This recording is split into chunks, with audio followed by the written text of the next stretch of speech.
காடுகளோட பரப்பளவுக்கு வந்து 22-23% தான் இருக்கு. ஆனால் நமக்கு முன்னாடியெல்லாம் இருந்தது 28% காடுகள் இருந்துச்சு. காடுகள் எல்லாம் நம்ம என்ன பண்ணோம்?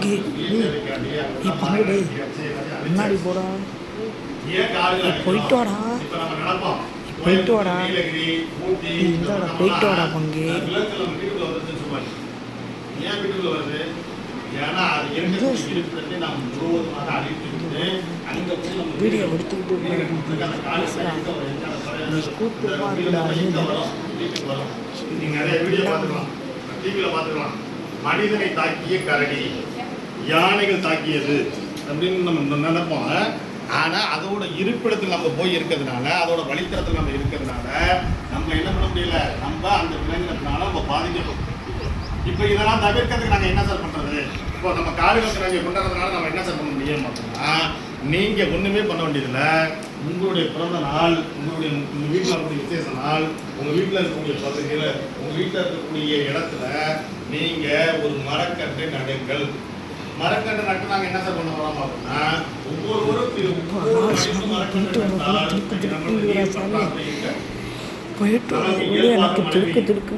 மழை பெய்ய வேண்டிய இடத்துல மழை பெய்யறதில்லை, வெயில் அடிக்க வேண்டிய இடத்துல வெயில் அடிக்க வேண்டியதில்லை. காலநிலை மாற்றங்கள் இருக்கிறதுனால, பருவநிலை மாற்றத்தினால, ஒவ்வொரு பருவநிலை மாற்றத்தினால என்னது, அந்த இருக்கக்கூடிய காலநிலையில அந்தந்த பருவத்தில் அந்த இது கிடைக்கிறது. இன்னைக்கு பார்த்தா நமக்கு இப்போ மழை பெய்யும். இது என்ன காலம்? கோடை காலம். கோடை காலத்துல மழை பெய்யுறது நல்லது ஒரு பக்கம். ஆனாலும் அது நம்ம கோடை மழை பெய்யும், தொடர்ச்சியாக பெய்யுமா? பெய்யாது. ஏன் பெய்யாத? அதனுடைய நம்ம பருவநிலை மாற்றத்துல ஆண்டுகளாக முற்றிலுமாக பருவநிலை மாற்றத்தால் யாரும் மழை பெய்யுது. கொரோனாவுக்கு பிறகு, லாக்டவுனுக்கு பிறகு மழை பெய்ய ஆரம்பிச்சிச்சு. அதுக்கு மழை பெய்யாது, மழை காலத்தையும் மழை பெய்யாது. ஏன்னா நாம் பயன்படுத்தக்கூடிய எரிவாயு, நாம் பயன்படுத்தக்கூடிய கனிம வாயு, நாம் பயன்படுத்தக்கூடிய பெட்ரோல், டீசல் என்ன பண்ணுது, போய்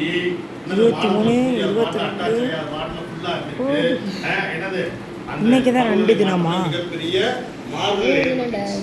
இன்னைக்கு 2 சனிக்கிழமை. இயல்பை விட ஒரு சராசரி வெப்பநிலை மே மாசம் பார்த்தா நீர் தட்டுப்பாடு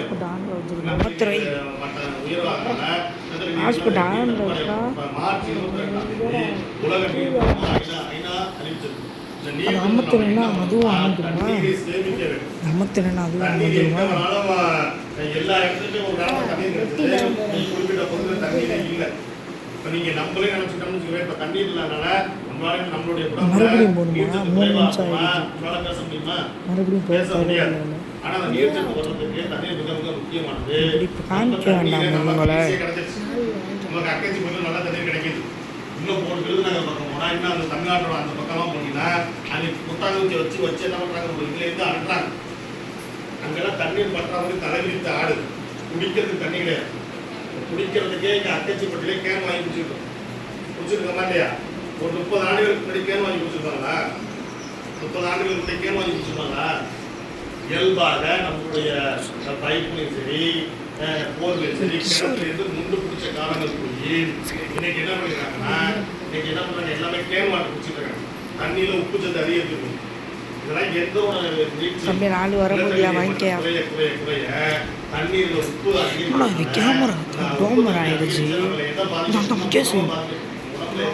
சிறுநீரகம் உடம்புல உள்ளுறுப்புகள்லாம் பாதிக்கப்பட்டு நம்ம என்ன பண்ண முடியும்னா, நம்மளால இப்போ டயாலிசிஸ் நிறையா இருக்கும்.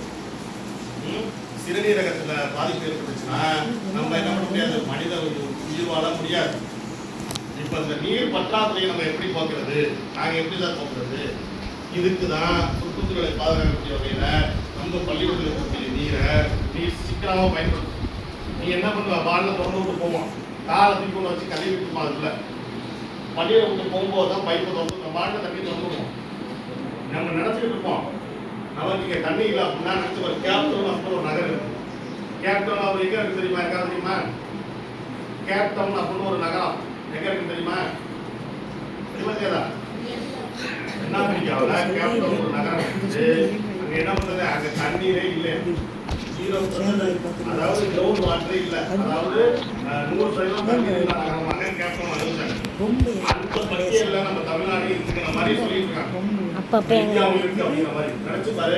தண்ணீரே உயிரோட அப்படின்னா ஒரு வேளை நம்ம தண்ணீர் இல்லைன்னா சாப்பிட்டு கை கழுவ முடியுதா? புரியுதா இல்லையா? தண்ணீரை பாதுகாக்க வேண்டும், சிக்கனமாக பயன்படுத்த வேண்டும். நம்ம வீட்டுல உங்க வீட்டுக்கு பின்னாடி மழைநீர் பெய்யும் போது அந்த மழைநீர் தொட்டிலும் ஒன்று இருக்கும். எல்லா வீட்டுக்கு பின்னாடி இருக்கு. அதுல போய் பார்த்துட்டு பிளாஸ்டிக் பொருளா இருக்கு. நீங்க உங்க அப்பா அம்மா சொல்லி உங்கள்கிட்ட சொல்லி நீங்க அதை உள்ள பிளாஸ்டிக் பொருளா வெளில எடுத்துட்டு அந்த மழைநீர் சேகரிப்பை நீங்க ஒவ்வொரு வீட்லையும் உருவாக்கி அதான் உங்களுடைய வீட்டு வரும். நாங்க சொல்லக்கூடியது மழைநீர் சேகரிப்பை எல்லா வீட்டுக்கு பின்னாடி தொட்டி கட்டி கொடுக்குறாங்க கவர்மெண்ட். அதை பராமரிக்காம அதை முழுமையாக பராமரிக்காம அதை நீ என்ன பண்ணிட்டேன்னா எல்லாருக்கும் அதை போய் பார்த்தா பழைய பொருள் எல்லாம் போட்டு வச்சிருக்காங்க. எல்லா பொருளும் எத்தனை பேர் வீட்டுல மழைநீர் சேகரிப்பு தொட்டி பின்னாடி இருக்கு? யாருக்கு இல்லையா? வீட்டுக்கு பின்னாடி போய் பாருங்க.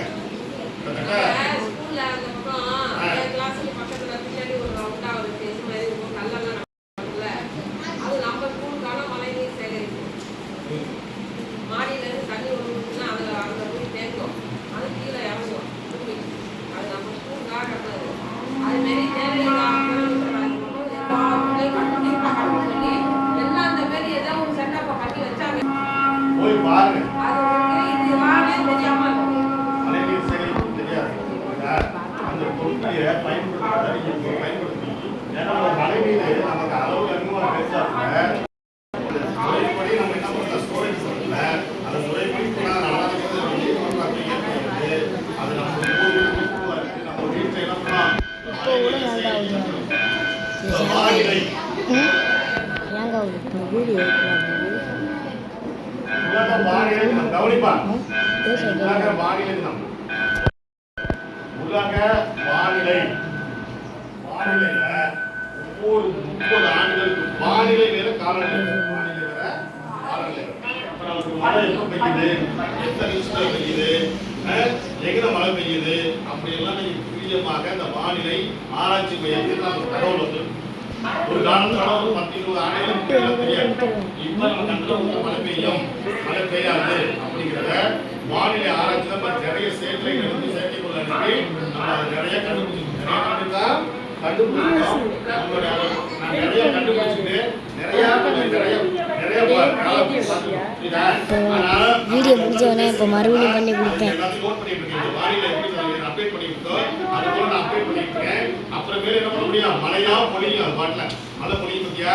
மழை என்னது வானம் என்னது இருண்டு போய் மேலும் கருக்கள் ஏற்பட்டு மழை பெய்யுற மாதிரி இப்ப 2-3 பேருக்கு பொழியும் மழை. மழை இப்ப பொழிச்சுட்டே இருக்கா. அதனால இங்க பாருங்க. அப்ப அந்த மாதிரி மழை பொழிவதற்கு மிக முக்கியமான காரணம் வானிலை. வானிலை தெரிஞ்சுக்கணும். எல்லாருமே பாத்தீங்கன்னா நீங்க வந்து நமக்கு எல்லாம் பார்த்தா ஸ்கூலுக்கு மழைக்கு லீவ் விட்டு போயிட்டீங்க. நல்லா இல்லைன்னு வானிலை ஆராய்ச்சியாளர்கள் காலையில சொல்லுவாங்க 7 மணி நைட் 7 மணி சொல்லுவாங்க வானிலையை பத்தி. அந்த 12 வந்தோடனே குடிக்க வேண்டாம். இது வானிலை காலநிலையை குறிக்கக்கூடிய ஒரு நிகழ்வு. இந்த நிகழ்வு நம்ம ஏன் கிடைக்குதுன்னா முழுமையாக காடுகளை பாதுகாப்பு சொல்லிட்டு வரிசையாக இந்த தினத்தை நாம் கடைபிடிச்சிருக்கோம். மிக முக்கியமான ஒரு சொல்றோம் உலக கவிதை தினம். உங்களுக்கு ஒரு தலைப்பு தரும். எங்கள் பள்ளி அரசு பள்ளி, எங்கள் பள்ளி விளிது பள்ளி அப்படிங்கிற ஒரு தலைப்பு தரும். அதை கவிதை எழுதுவாங்க. சிறந்த கவிதைக்கு பரிசு கொடுப்போம். அடுத்தபடியாக நம்முடைய கணித ஆசிரியர் அவர்கள் இப்ப மழைநீர் சேகரிப்பையும் வானிலை பற்றி கூறுவார்கள்.